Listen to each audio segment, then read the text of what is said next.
Hello guys! I hope you're having an amazing day. This is Rico Mari and welcome back to my channel. And for today's video po, mga kumari kong tigang ay eto.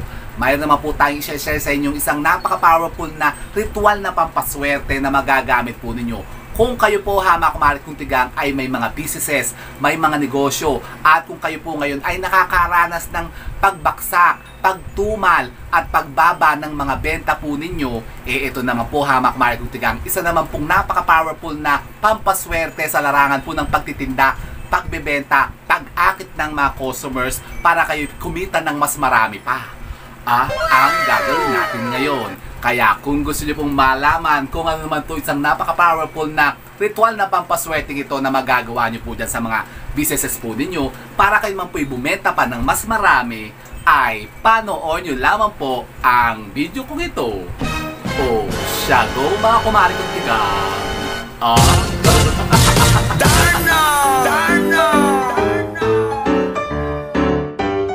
So yun na nga po, mga kumari kong tigang, isang mapagpalang araw naman po sa inyong lahat. Pero bago tayo mag-proceed, mga kumari kong tigang, kung kayo po yung mga bago pa lamang po sa channel natin, mga kumari kong tigang, katulad po nung lagi kong sinasabi sa inyo, huwag na kayong mahihiya. Basta't kayo po ay mag-subscribe at pakiclick na rin po ang ating notification bell para lagi po kayong updated kapag may mga bago na tayo pong i-uploads ulit, mga kumari kong tigang. So let's proceed na, mga kumari kong tigang. Wala na masyadong chikatalakis, umpisahan na natin to. Ngayong araw nga po ito, mga kumari kong tigang, for today's video, ito naman po, isa lang pong napaka-epektibong pampaswerte o ritual na napaka-inam na gamitin pong panghikayat naman po ng mga bagong mga parokyano, mga bagong kliyente, mga customers na maglalapitan po sa mga businesses po ninyo para kayo po ay bumenta na naman. Nako, Smayosef, syempre kailangan natin yung ganyan. Kailangan natin ay lagi po tayong nakakahikayat ng mga bagong mga parokyano para tayo po ay laging bumebenta. Halimbawa, kayo po, mga kumari kong tigang, ay nakakaranas na ba ng pagbaksak ngayon ng inyo pong mga pinibenta? Halimbawa, kayo po, mga kumari kong tigang, ang lamok, leche eh. Kasi dami kasi halaman, nilalamot na tuloy ako dito. Yun na. Pasensya na po kayo, mga kumari kong tigang, kasi talagang maraming distraction kasi dito, mga kumari kong tigang, sa paligid natin. At yun na nga, kung kayo nga po, mga kumari kong tigang, ay nakakaranas na ngayon ng medyo pagtumal, pagbaksak at paghina po ng inyong pong mga businesses, kayo po'y gumawa po ng mga sinasabing mga pampaswerte o mga ritual po na makakahikayat po ng mga bagong positibong enerhiya para kayo po ay dagasain na naman ng mga bagong mga kaswertihan sa larangan nga po ng pagbebenta. At eto nga po, mga kumari kong tigang, meron po tayong ituturo ngayon isang talagang pong subok na subok na talagang lagi ko po itong ginagawa, mga kumari kong tigang, noong ako po ay may mga bakit kayo wala na ba? Wala na po. Kasi tayo po, mga kumari kong tigang, ay medyo busy na. Kaya subukan nyo po ito. Tayo po dito, mga kumari kong tigang, ay may mga gagamitin lamang pong kasangkapan. At ito po ang una, mga kumari kong tigang. Bali, dalawa po ang ibibigay ko sa inyong ritual na pampaswerte na magagawa po ninyo. Yung una po muna, mga kumari kong tigang, tayo po yung mga ngailangan lamang po dito ng isang napaka-powerful na sangkap po na talaga lang pong pinaniniwalaan na napaka-epektibo naman pong pampaswerte sa larangan nga po ng pagbebenta. Ano yan? Ito po, mga kumari kong tigang, ang ating pong lemon. Lemon na naman. Abay, opo, mga kumari kong tigang, kasi nako, ang lemon po kasi, mga kumari kong tigang, ay talagang all year round ang gamit po nito. Lalong-lalo na nga po kapag kayo po nang hihikayat nga po ng mga positibong enerhiya na makakapagbigay nga po sa inyo ng lahat ng kaswertehan. Sa lahat po ng aspeto ng buhay natin, mga kumari kong tigang, sa pagbebenta, sa pagtatrabaho, sa bahay po natin, pang-cleansing ritual, pantaboy ng mga negativities. Ito po, napaka-powerful po ng ating lemon. At kung halimbawa kayo po, mga kumari kong tigang, nako, maraming nararamdaman sa katawan po ninyo. Alam niyo po ba, mga kumari kong tigang, nasa pamagitan lamang po ng pag-inom lamang po ng tubig na may lemon, kayo po, mga kumari kong tigang, ay makakasumpong ng paggaan ng inyo pong mga pakiramdam. Talaga ba? Opo, mga kumari kong tigang, nako, mag-inom po kayo ng lemon water sa umaga pagkagising po niyo. Medyo warm water po, mga kumari kong tigang, maligamgam. Pumigalang po kayo ng kalahati po ng lemon, hatiin nyo po ito, tapos ibigan nyo po sa isang basong tubig, tapos yun po ang laklakin po ninyo sa umaga. Laklakin. Inumin nyo po yan, mga kumari kong tigang, sa umaga. Tapos, naku, makikita nyo, buong araw talaga kayo energized. Tapos lahat ng mga toxic sa loob ng katawan nyo, sa tiyan nyo baga, nako, i-EBS nyo po yan, hamak mari kong tigang, at lalabas po talaga yan. Talaga ba? Opo, hamak mari kong tigang, kaya subukan nyo yan. Pero ito pong ating lemon ngayon na hindi po natin lalaklakin, hamak mari kong tigang, kasi ito po yung gagamitin po natin ngayon. Ano ba ito? Leche. Ayan, may tinga pa eh. Pero ito pong ating lemon ngayon, hamak mari kong tigang, ay hindi po natin lalaklakin. Kasi ito po'y gagamitin po natin sa pagpapaswerte sa larangan nga po ng pagbebenta. Kayo po'y kukuha lamang po ng isang pirasong lemon, hama kumari kung tigang, yung ganito. Mas maganda po yung talagang fresh talaga. Huwag na po yung mga tuyo-tuyo na, hama kumari kung tigang. Yan, tapos ito po, hama kumari kung tigang, ay tatalian lamang po natin ng kapirasong ribbon na pula. Kahit ano naman pong klase po ng panali, basta't kulay-kulay, pwede nyo pong gamitin. Pwede po sinulid, pwede po yung mga yarn. Yan to po, ribbon po, hama kumari kung tigang. Pwede nyo pong gamitin yan. Ito po, hamak kumari kung tigang, ay itatali lamang po natin dito sa ating lemon. O so ganito lang po, hamak kumari kung tigang, ang pagganap nito. Tuwing araw po ng Martes o Biyernes, hamak kumari kung tigang, ay pwede nyo pong gawin ito sa umaga po. Mga around 6:30 hanggang 8:30 po ng umaga. Kumuha po kayo ng isang lemon na ganito, tsaka kapirasong ribbon na pula. Ito po ay itatali po natin, hamak kumari. So ito na po siya, hamak kumari kung tigang. Pagkatapos po natin matalian siya ng kapirasong ribbon na pula, anong gagawin na po natin dito? Ito po muna, hamak kumari kung tigang, i-activate lang po muna natin sa sikat ng araw. Ibilad lamang po natin ito ng mga 10 to 15 minutes po sa sikat ng araw po, hamak kumari kung tigang. Tapos, pwede po kayo mag-alay po dito ng konting panalangin. Magdasal kayo ng isang Ama Namin, isang Aba Ginong Maria, at sumasampalataya. Kumbaga, affirmation po, hamak kumari kung tigang, ng paniniwala natin sa ritual na ginagawa natin.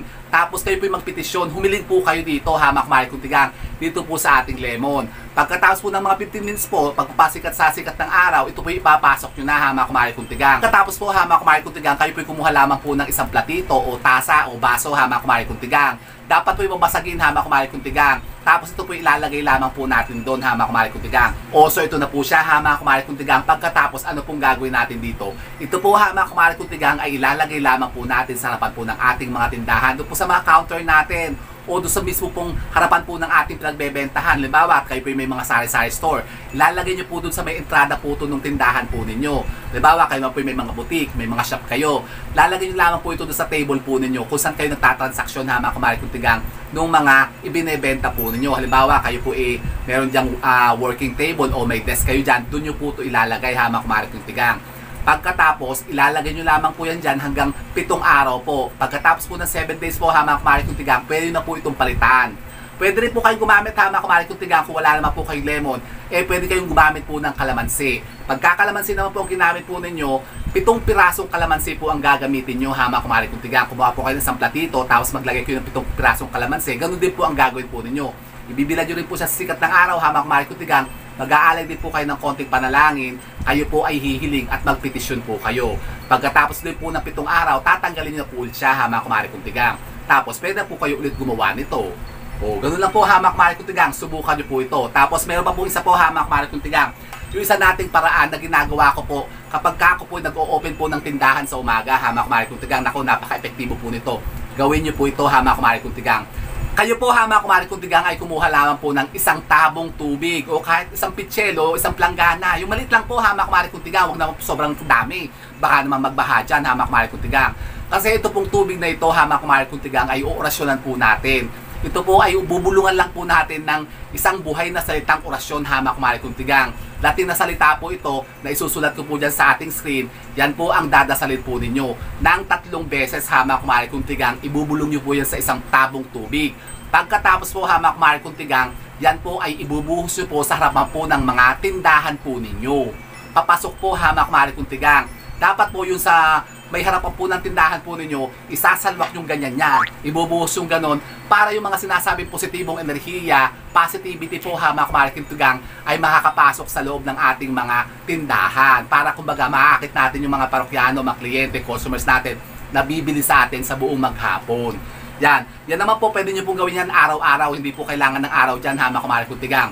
Kahit po everyday, unlimited po, gawin nyo po yan. Pero isang beses lang po, hamak kumari kung tigang, pagka magbubukas kayo sa umaga. Pero pwede nyo pong gawin yan kahit isang linggo po, araw-araw.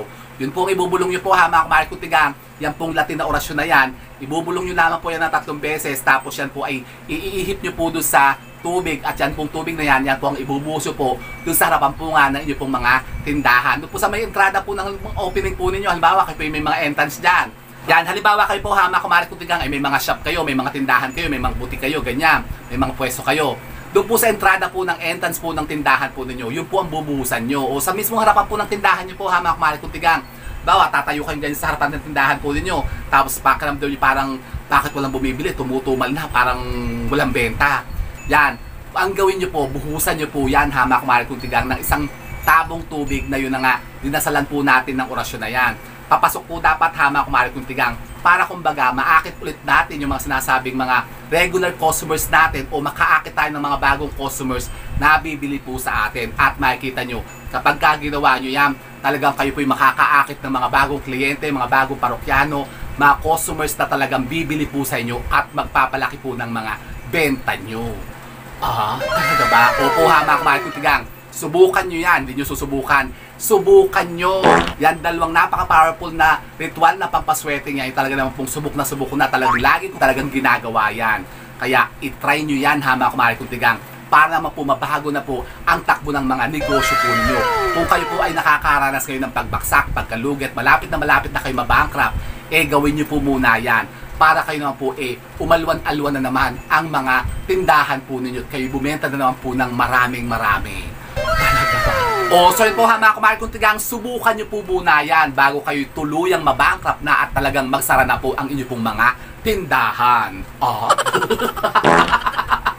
Pero sabi nga po kumari kung tigang, ito lang po mga sinasabing mga pamamaraan nito, yung mga pawang gabay lamang po natin. Kung kayo naman po kumari kung tigang ay hindi po naniniwala sa mga gantong gawain at gantong mga pamamaraan, di wag nyo na po itong subukang gawin kumari kung tigang, kasi baka kayo po yung ma-disappoint lamang.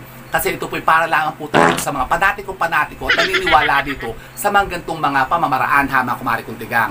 Pero wala rin naman po mawawala sa inyo kung ito po'y susubukan nyo. Kasi malay nyo, baka ito po ang makatulong sa inyo para lumaki ulit ang mga benta po ninyo. Talagang mag-boom ulit yung mga businesses nyo. Hindi ba ka? So yun po kumari kung tigang, at kung kayo may makatanungan patungkol po dito sa ating i-share ng mga pampaswerteng ito, pwede po kayo magtanong dyan. Mag-iwan lamang po kayo mag-comment dyan sa ating comment box, at kapag kayo pinabasa natin, yan po yung sasagutin ko rin dito. And so with that kumari kung tigang, keep safe and God bless. Thank you for watching, and don't forget to subscribe my channel. I know you like it. And don't forget to brush your teeth. Tayo kumari kung tigang. Parang tiktik, parang bulate.